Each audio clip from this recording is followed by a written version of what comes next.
February 26th. The Oakland Raiders are finally officially the Las Vegas Raiders. And today we take another look at the stadium. It's been a while since we've been down here to see what's going on, see how it looks, and see what's happening with the completion. Is it going to be done? Well, the draft is coming at the end of April, and the Raiders are slated to play their very first games in this building for preseason, just coming up in the summer, at the end of the summer. So let's go take a look at the Raiders Stadium, standing on the corner of Russell Road and Polaris. This is an area where there wasn't anything for a long time, and now I see signs that say future site of hotel casino properties and gas stations everywhere. So services are popping up left, right, and center, which is apt. That's what's going to happen when you build something with 65,000 seats. I'm Steven. I'm not leaving Las Vegas. And this is the Raiders Stadium. Another look.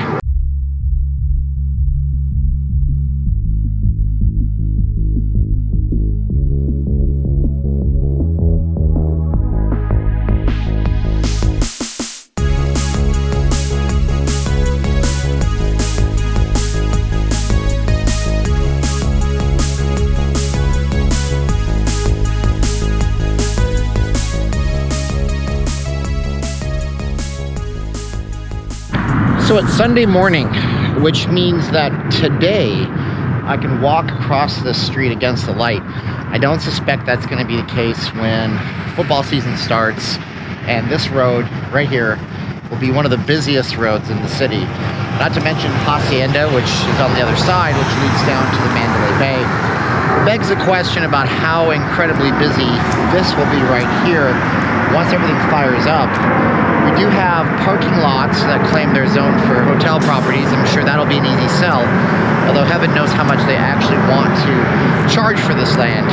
It's got to be an arm and a leg. You can see the Delano, the Mandalay Bay, the stadium behind us, and the rest of the strip. There is some parking right here, but I don't suspect it's going to be enough.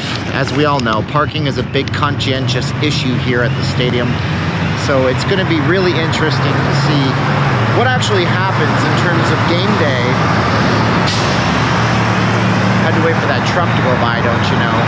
But let's take a walk to the stadium because it's a lot more impressive close up as we get closer and closer to opening day here at the Allegiant Stadium. So how's it going, everybody? My name is Steven. I am not leaving Las Vegas. I'm a full-time Vegas blogger.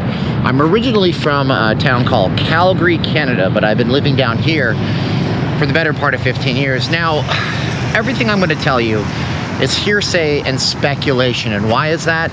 That's because the Raiders are $1 billion organization. They don't need no social media influencers to represent them. So everything we know from official press releases or from speculation, from internet rumors.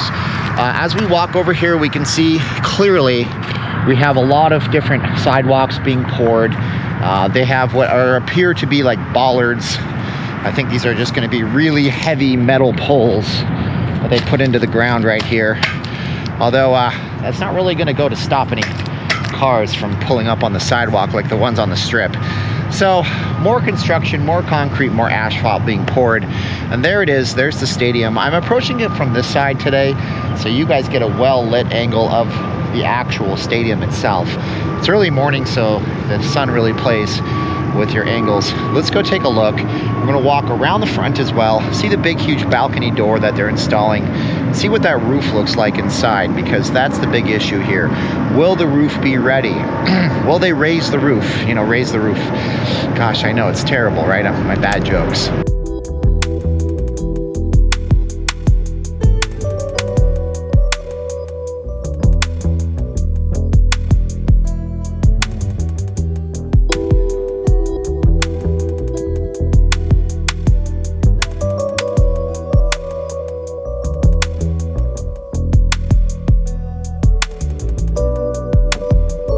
So as I walk towards the stadium, something strikes me as really interesting. So right behind me here, you can see there's a giant area that dips under. I don't know if that's parking. I can't really tell. I'm going to imagine most of this is probably just Uber and Lyft. that they're building out here a staging area for it, because obviously you don't have parking for 65,000 people here. If you don't know this already, they're planning on bringing people in from other casinos where they have deals. And I did a video about this. I think it's really just follow the money in this one. Now, people don't tend to drink a lot in the casinos if they can stand out in the parking lot and tailgate. They'll tell you that it's because they want to harbor a family environment. And yeah, the black hole in Oakland, California will never be the same here in Vegas. That's just an unfortunate part of all of it. But let's be truthful here. You know, it costs a lot to Mandalay Bay for you to drink in the parking lot in front of the game and have fun with your friends, versus you having a pre-game party at a sponsored venue. Let's get up here and try to see what's in there. I have no clue, and I don't really feel like being the guerrilla marketing warfare guy and getting myself in jail because I trespassed on the property. So let's see what kind of view we can get here.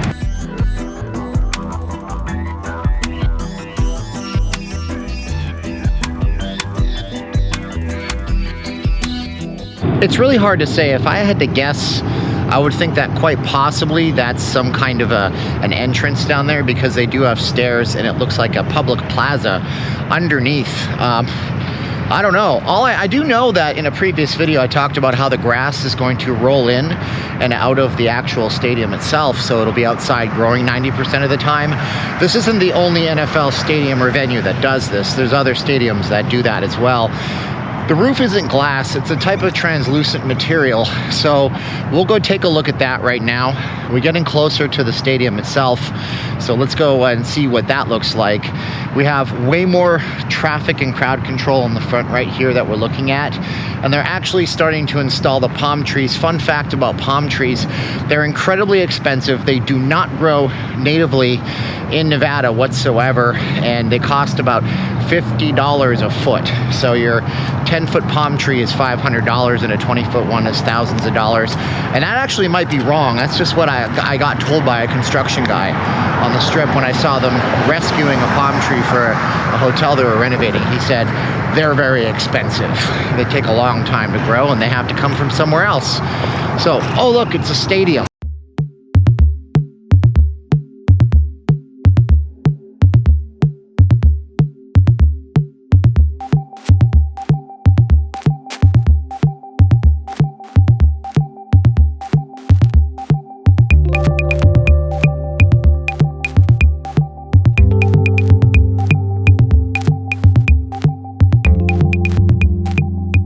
So online, the rumor is that this building's not going to be finished in time. And so I went around to a couple of the little gas stations here, found somebody that said they knew some things and that they were told it was going to be opening in June. So they said prepare for the onslaught in June.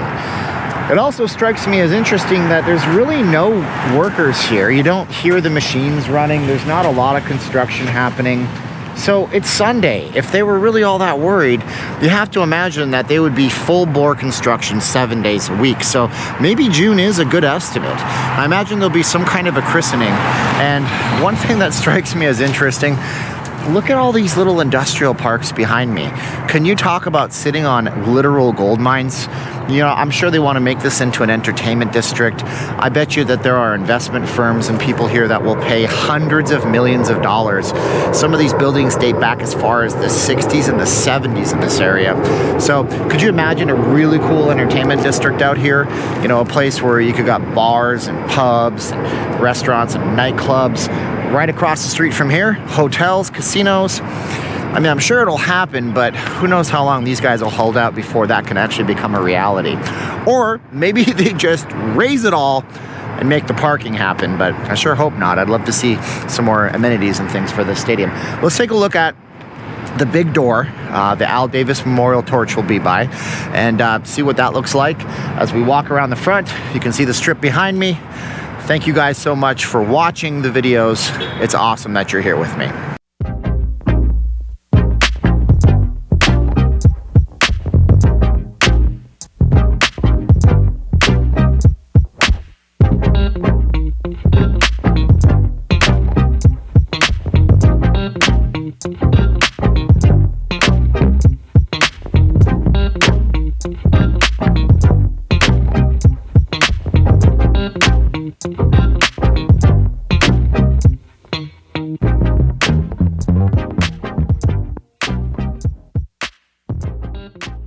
So from where I am standing right now, you can actually see the way the roof is installed and how it's going to sit over the top of the actual stadium itself.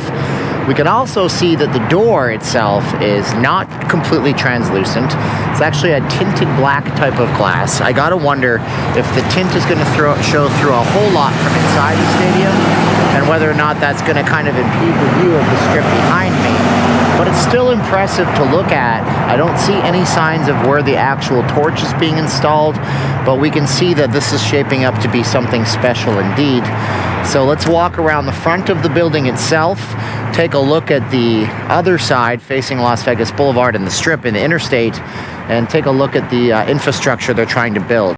Speaking of infrastructure, on the other side where we started our trip today, internet's fine, super fast as a matter of fact, good 4G speeds. Where I'm standing right now, forget about it. You don't get a connection. You can't live stream from here. Internet doesn't exist. During the Consumer Electronics Show, the organization came out and said that this is going to be one of the most connected areas and arenas and stadiums and venues in all of professional sports. But that's saying a lot considering they only have a few months to flip that infrastructure switch and hopefully fire up 4G, if not 5G in the area, with 65,000 people here, plus everybody else in the area on the Strip to accommodate on game days and special events.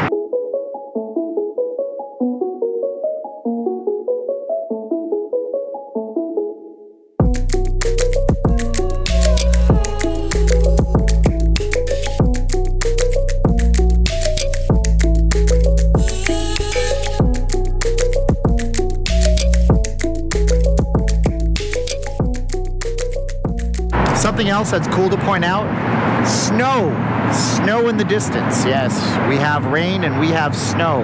If you drive far enough out of town and high enough up, that is. But anyways, more of the stadium, more of this building. I love the way the light catches it and the way it shines and shimmers. I think the black and the silver, obviously the team's colors, actually do play well with the desert landscape, especially when this light reflects off of it.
So I have to admit, every time I come down here and I actually stand in front of this venue, it's impressive. I mean, it's mightily impressive. It's huge. It's a professional football stadium, and it's the newest one in the league. It's just going to take time to see if the city of Las Vegas unites around the Las Vegas Raiders like it did the Golden Knights. And some of the criticisms here, which I can say because, quite frankly, the Raiders don't even want to talk to guys like me, is that they should have made a new team, or they should have moved the Chargers, or, you know, the Raiders have been a California team for just so long, and the Golden Knights really were Vegas-born. Vegas-born, created just for this city. You know, something that was brand new and built. So whether or not the city actually identifies with the Raiders the same way they've identified with the Golden Knights will be another sight to be seen. It'll be another tale to tell. But one thing's for sure, the Las Vegas Raiders are now officially here. The team exists. It's no longer the Oakland Raiders, and you're going to start seeing merchandise apparently in March, according to a season ticket holder friend that I have who has a personal seat license. This building is huge. This building is awesome. What's your opinion on the building? Do you think it's going to be one of the nicest in the NFL? Do you think there's going to be unforeseen problems with the venue? Aside from the parking issue, is this going to be a success like the Golden Knights have? I suspect that it will be, especially year one. I hear the tickets are ridiculously expensive, so if you know anybody who has a hookup and wants to do a blog of the game, I'm just kidding. I know that won't probably happen. But there it is. The Raiders are here, officially. They start playing in just a few months. The NFL draft is happening, and Las Vegas is officially an NFL town. Give me your opinions in the comments below. Like, share, subscribe, hit the bell, reach out to me in the comments. My name is Steven once again. This is Not Leaving Las Vegas. We cover Vegas news, Vegas issues, Vegas sports. We do little films like this too to show you the town like hopefully nobody else can. Thanks for watching. Bye-bye.